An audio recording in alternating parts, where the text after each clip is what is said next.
By the mid-1980s, the government had completed two major inquiries into the 1968 assassination of Martin Luther King. The FBI investigation immediately after the murder concluded that James Earl Ray was the lone shooter. In 1979, a House of Representatives committee determined that Ray might have been linked to a network of white supremacists in St. Louis. It's done. It's a done deal. But to some students of these events, the facts suggest a much wider conspiracy, perhaps one involving elements of our own government. Philip Melanson is an expert on political assassinations. In 1989, he publishes The Merkin Conspiracy, named after the FBI's investigation into King's murder. I had researched the case and was mind-boggled at the controversies and unanswered questions. He reads thousands of declassified documents, including King's FBI and CIA files. The House Assassinations Committee probe of Dr. King's assassination was flawed in many aspects. They never connected any dots with Ray, and they only investigated Hoover's FBI. They did not look at the CIA or Army intelligence, both of which were surveilling and targeting Dr. King at the time of his assassination.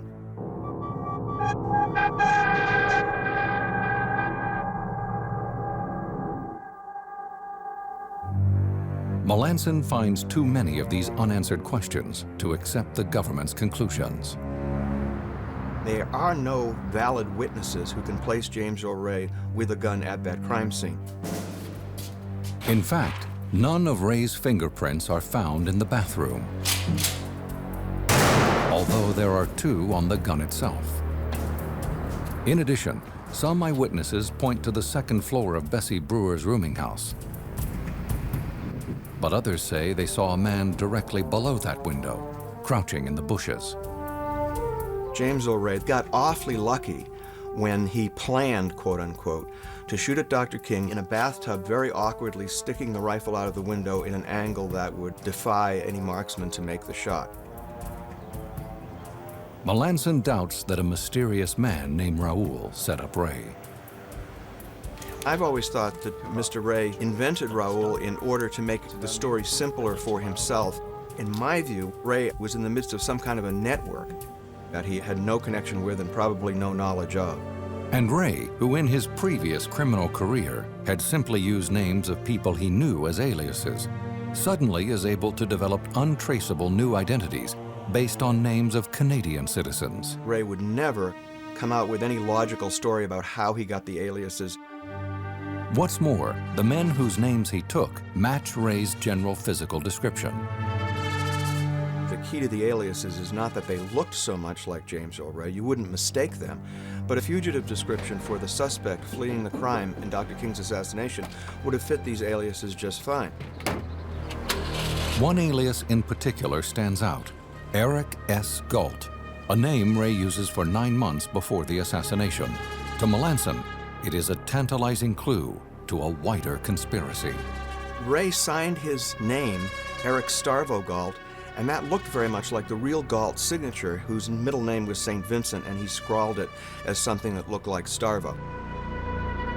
When I discovered that Mr. Galt was a security-cleared employee working for the United States at the Union Carbide plant, I began to suspect that that was a file appropriated by somebody in U.S. intelligence. According to Melanson, not only was Ray not the lone shooter, he may not have been the shooter at all. On the day of the assassination, Dr. King's movements were not predictable. Ray did not know when Dr. King was going to emerge from that balcony. But government agents who tracked King's every move would have known. The intelligence agencies, in their surveillance, would know precisely that around 6 o'clock, Dr. King was going to come out on that second floor balcony, and there would be a window of seconds in which a sniper or snipers could operate.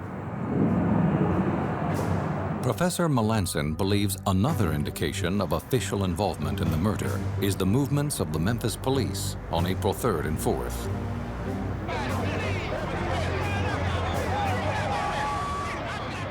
The previous time Martin Luther King was in Memphis, riots had erupted.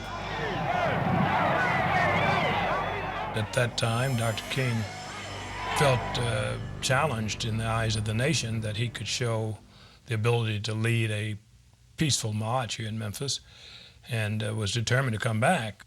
I am convinced that we can have here and in Washington a massive nonviolent campaign. You have a specific commitment. This time, the police wanted to be ready. There were 4 tactical units composed of 3 police cruisers each, with 3 officers in each cruiser. They were there to intimidate Dr. King's party and to prevent what the Memphis police thought would be a riot emanating from the Lorraine Motel, of all things. And they were circling within a 5-block radius of the Lorraine Motel. But on April 4th, the day of the assassination, Memphis police redeployed the patrol, placing them almost half a mile away from the motel.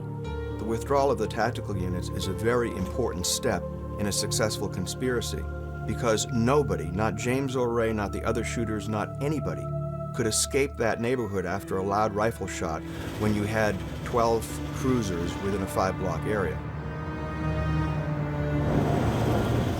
Police would later say one of Dr. King's associates called off the squad cars, but Melanson could not corroborate this claim. He insists the evidence indicates that the King assassination was a large, coordinated effort by rogue agents within different branches of the federal government.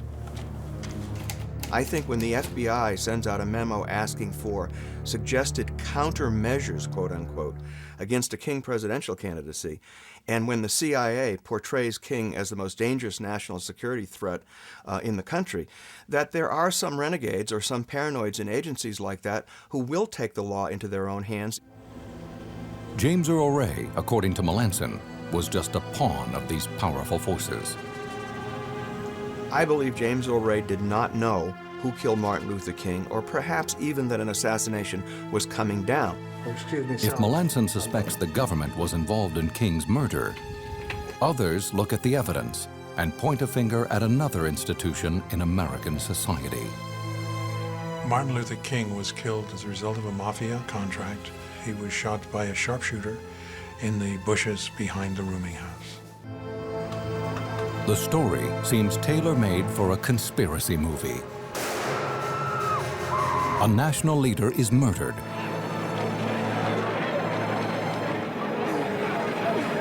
The unsuspecting loner, swept up in forces he doesn't understand, ends up as the fall guy.